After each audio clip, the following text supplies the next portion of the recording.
So right now I'm an investor and advisor with companies. Most of them are enterprise companies.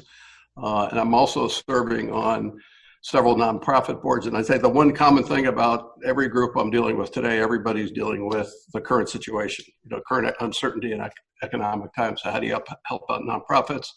How do the technology and enterprise companies help their customers? So that's kind of the theme.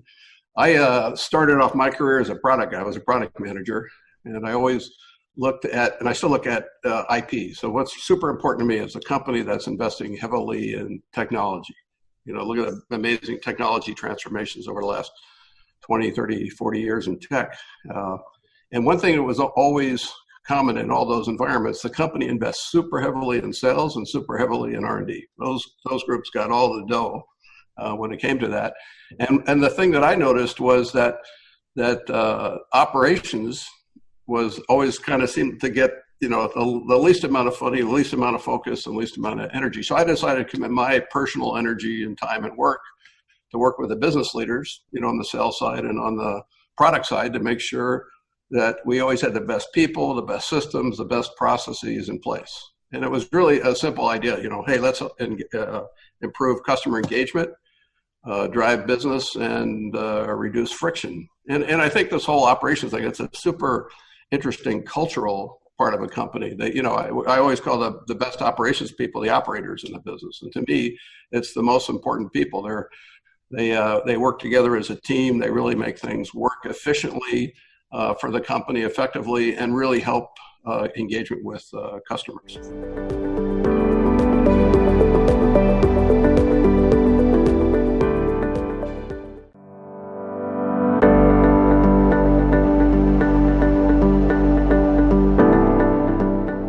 I joined Aviso in late 2019, before all this, pandemic and economic uncertainty. And I joined because of people, really. I was introduced by the CIO of Box, a great business partner of mine and a friend of mine, and he introduced me to the company. And Aviso is really a compelling place. I have known and met KV Rao a long time ago, and his great work and his work with his Wall Street partner to bring this interesting kind of quant technology forward to the enterprise space. So I thought that was an interesting idea. Then I ran into my first meeting with Aviso was with Trevor. And Trevor, that guy is amazing. He's a super smart guy, analytic, quant. He's like a big quant teddy bear. He's super passionate. I don't know many CEOs that are experts in game theory. Not too many that I know. He's got great passion. And he has tons of experience in the enterprise. So he knows the enterprise in and out. He knows SaaS in and out. He's very philanthropically inclined. So he's a great guy, building a great team. And I think Aviso is working on an important problem for the world, which is how do you, a natural thing is how do you drive economic productivity in the world? And so you do that by making the sales process better, automating it, enriching it, and using AI. So I thought that was fantastic.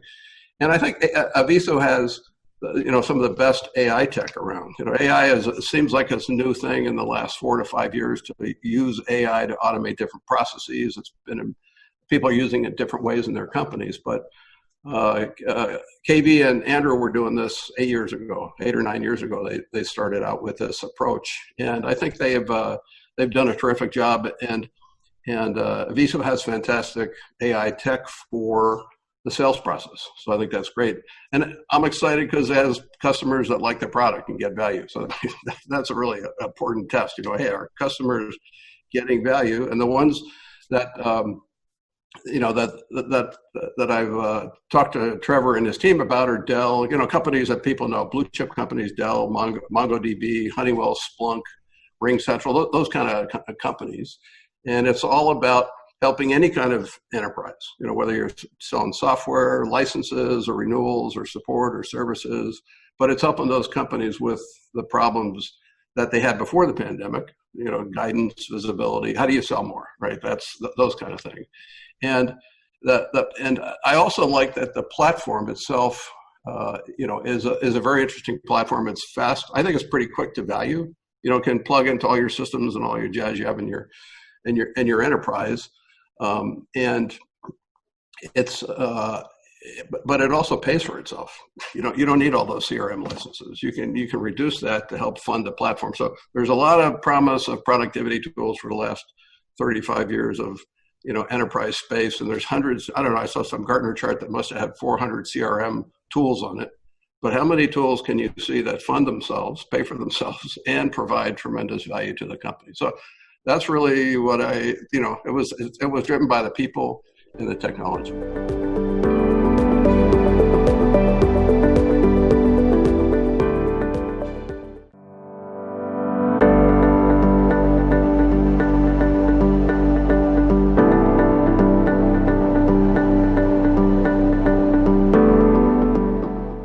Let's say, how would the outcome have changed? So I think you'd say, well, for sure it would have improved forecasting, but you think about it, it's like, well, how is forecasting important to the operators? It's important to shareholders, they care about that. It's important to people who have expectations, but you invest your resources in the company. So if just in the simple example of forecasting, what the forecast is, you can invest more in R&D, you can invest more in sales, you can invest more in remote locations, you can invest more in making your customer experience better. And so just that simple thing is more efficiently investing. So when I've been working in high growth companies, you never know exactly what the growth rate is going to be, and you invest in some slightly more conservative way. Now in sales, it would have changed everything. I think I've been through many different approaches to improve sales and sales productivity over many decades. So there, lots of things have been going on, but I think I have never seen this. The AI has a tremendous ability to sort out all the signals, right? There's so many signals in systems in a company, so CRM kind of drove all this, hey, let's get all these fields set up. And mostly it's like an outbound reporting up to management of what's kind of going on inside a company and other parallel systems.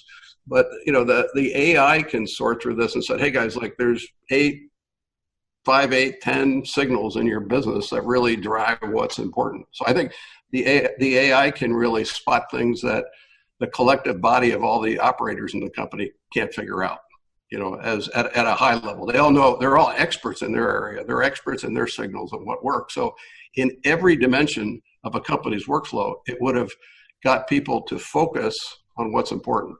Every geo, every kind of channel. So like the last company I worked with at VMware, we had every kind of channel: OEM sales channel, renewal sales channel, service and support, direct, partner-led. All those dimensions would have been helpful. So I think it would have been super, super valuable, both in investing resources and in improving sales velocity and really simplifying what it takes to increase sales in the company.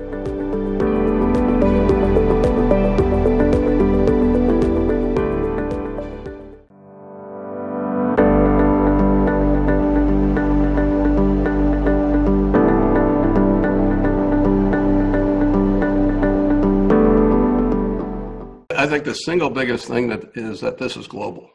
So if you think about the dimensions of this, I've never experienced anything like this in my life, for sure. So first of all, it's all elements of people in your business. So who's that? That's my employees, my customers, my shareholders, my partners, my supply chain. Everybody on earth is affected by this thing. Okay, so that's affected. Then if I'm building something that has any physical dimensions to it, any physical elements, all elements of my global supply chain have been disrupted somehow. So that's like a stunning revelation for companies. And people have been outsourcing, more and more and more over the last, decades and decades and decades, and they don't realize how impacted their own supply chains are by, global phenomena. They didn't build them to be resilient; they built them to be low cost. These supply chains. And then the third element is every single physical place you can go has been affected on Earth. In every building, right? So other than that, it's just like every other downturn. So, it's like there's no baseline for the people that are running these companies today. They haven't experienced this.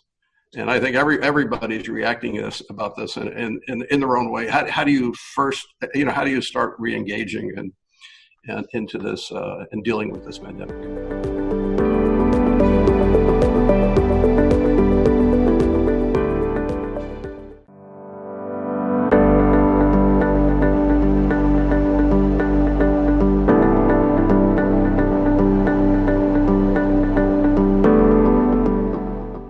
shift to remote work is really getting people to think, substantially different. I think there's probably a 5-year acceleration in people's mindset about, several digital transformation process, like, commerce is different, supply chains are different, but collaboration is a lot different in 2020 than it was last year.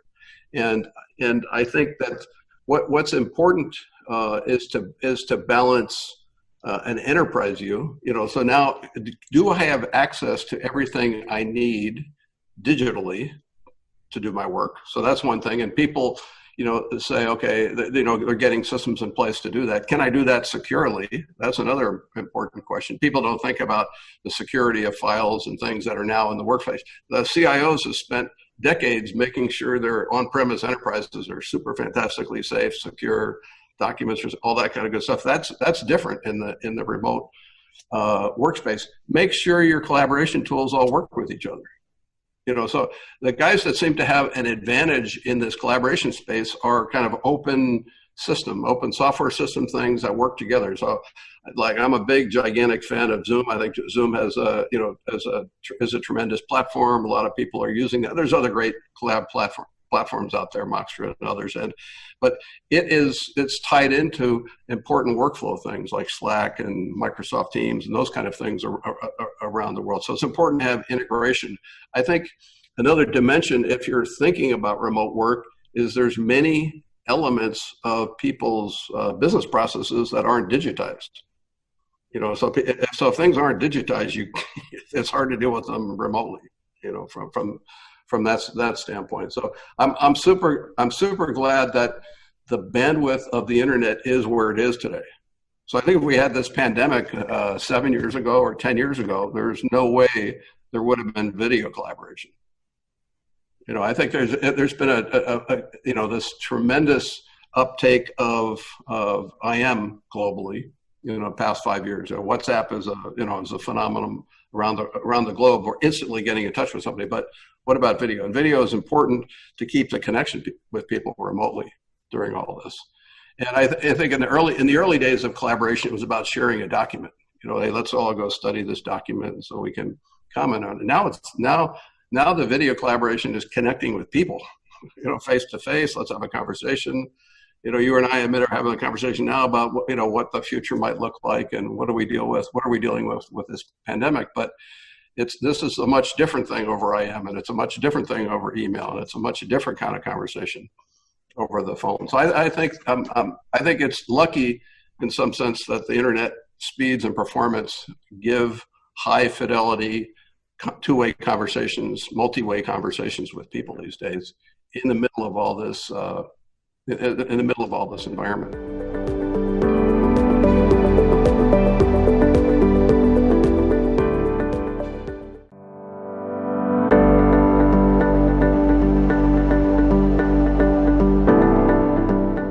I think they're totally changed already. So I've spoken to a lot of CFOs and COOs since the start of the year. And I think, take a typical CFO. What's a CFO doing now? There are cash war rooms all around the globe. Nobody knew what a cash war room was 6 months ago. What do I do with my assets? Scenario planning is gigantic. Nobody knows what the outcomes are going to be. Nobody knows when things are going to reopen. Nobody knows when their supply chain is going to be back online, those kind of things. So you can't plan for it, but you can say, here are 3 or 4 different options, and let's make sure we're prepared for them. So scenario planning is important. Communication plan. I think the CFOs are being super thoughtful now about communicating in a consistent way about how they're thinking about the new world, this new environment. They're all, I think, looking at their investments. Look at, how's my balance sheet doing?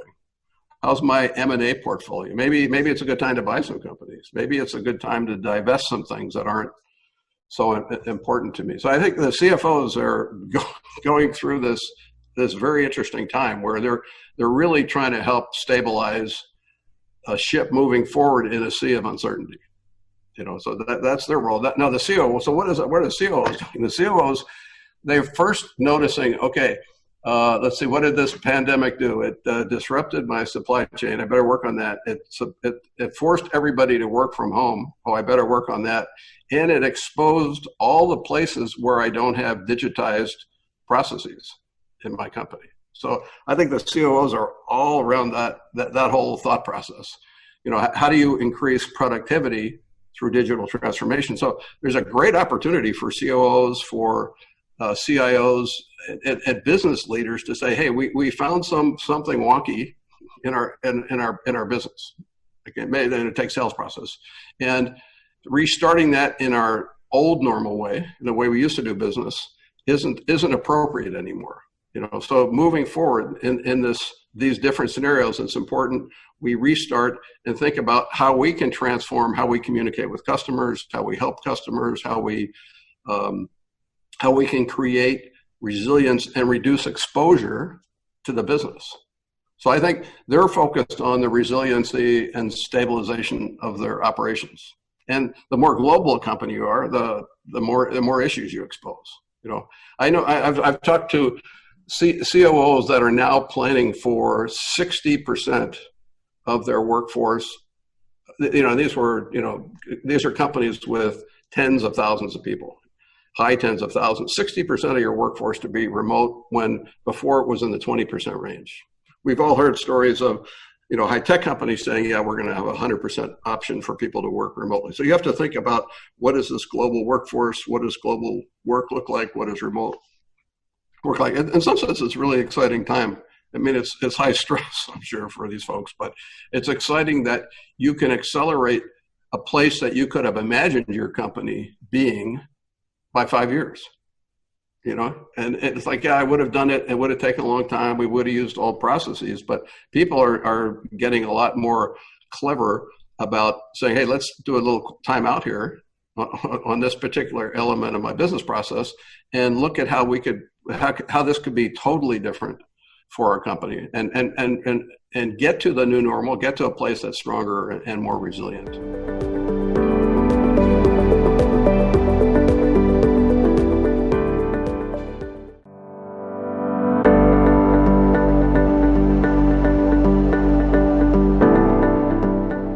I think it's important to have good meeting etiquette, a basic, simple thing in meetings you have with people online. And everybody's going through dozens of meetings, a day in that space. I think it's super important to have a balance between work and life. That I think everybody would agree with that. When I speak to people remotely on the phone now, I ask them how they're doing. How are you doing? And you talk to people that used to be working in call centers, maybe for support on your internet or something, and now they're working from home. So how are they thinking about it? And talking to those folks, it's like, I got to separate my work life and my life. And so I think that's super important.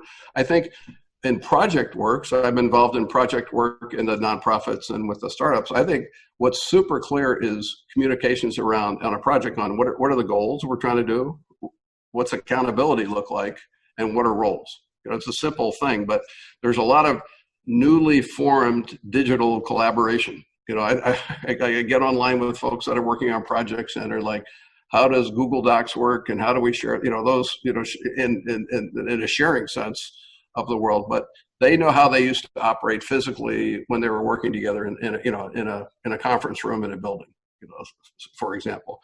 And then I think you got to stay healthy. I think you got to focus on your health. So if you're not, stay healthy, be positive, you'll be ready for the next challenge that comes along.